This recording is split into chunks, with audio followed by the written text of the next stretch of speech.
నరేంద్ర మోడీ 11 సంవత్సరాల పాలనలో ఈ దేశంలోని కార్మిక వర్గాన్ని నాశనం చేయాలి, ప్రభుత్వ రంగ సంస్థలు ఈ దేశంలో ఉండదు, ప్రభుత్వ రంగ సంస్థలు కార్మికులు పనిచేయదని ఒక లక్ష్యం పెట్టుకున్నట్టుగా ప్రభుత్వ రంగ కార్మికుల మీద పడబడినట్టుగా ప్రవర్తిస్తూ ఈ దేశంలోని ప్రభుత్వ రంగ సంస్థలని నిర్వహిస్తాడు. అందులో భాగంగానే సింగరేణిలోని బొగ్గు బ్లాక్లను కూడా ప్రైవేటీకరణ చేసి వేల కోట్లు పెట్టింది. ఈ రాష్ట్రంలో కాంగ్రెస్ అధికారం వచ్చిన తర్వాత మా నాయకుడు జనప్రసాద్ గారి సూచన మేరకు వారి నాయకత్వంలో బట్టి విక్రమార్క గారు, రేవంత్ రెడ్డి గారు సాక్షాత్ దేశ ప్రధాని కలిసి ప్రైవేటీకరణకు వ్యతిరేకంగా తమ గళాన్ని సింగరేణి కార్మికుల నిరసన గళాన్ని వినిపించే విషయం మనందరూ తెలిసింది.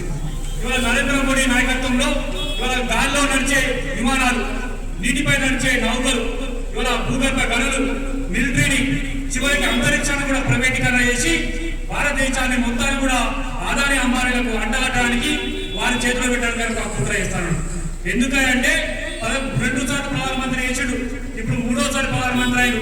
ఆయన లక్ష్యం జీవితాంతం ఈ దేశంలో బీజేపీ ప్రభుత్వమే వెళ్ళాలి, జీవితాంతం తనే ప్రధానమంత్రిగా ఉండాలనే ఒక కుట్ర చేసిన అమ్మాని ఆదాని అంబానీలకు ఈ దేశాన్ని మొత్తాన్ని అమ్మేసి వారి నుండి కోట్ల రూపాయలు, వేల కోట్ల రూపాయలను నిధులుగా సమీకరించి పార్టీ ఫండ్గా సమీకరించి మళ్ళీ గెలవాలి నీరే వెళ్ళాలని చెప్పేసి పేద వర్గాలు, బడు బలైన వర్గాలని అనగొక్కాలని చెప్పి ఈ దేశంలో ప్రభుత్వ రంగ సంస్థలు ఉన్నదాన్ని ఒక పెద్ద కుట్ర చేసి ఈ యొక్క పన్నాగా తెరలేపింది. మిత్రులారా, ఇవాళ మనం చేసిన సమ్మె ఇవాళ మొదటి చిప్పులో సింగరేణి వ్యాప్తంగా కార్మికులందరూ దాదాపు 100% కార్మికులు ఈ సమ్మెలో పాల్గొని విజయవంతం చేశారు.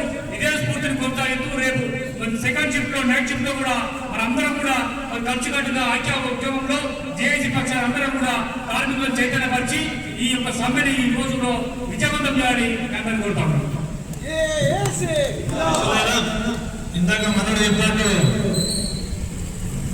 మైన్ ఫిక్స్ సెకండ్లు కానీ ఫిట్ కంపెనీలు కానీ యజమాన్యం సెకండ్ షిఫ్ట్ లో నడపడానికి ప్రయత్నం చేస్తుంది.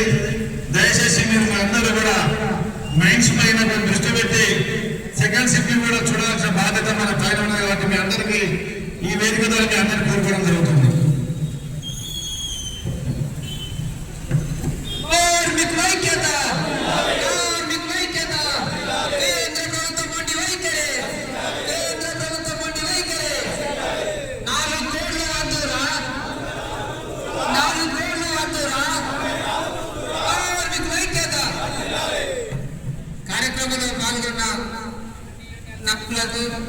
కార్యకర్తలకు ధన్యవాదాలు తెలుస్తూ మన కార్యక్రమం ముగించినట్టు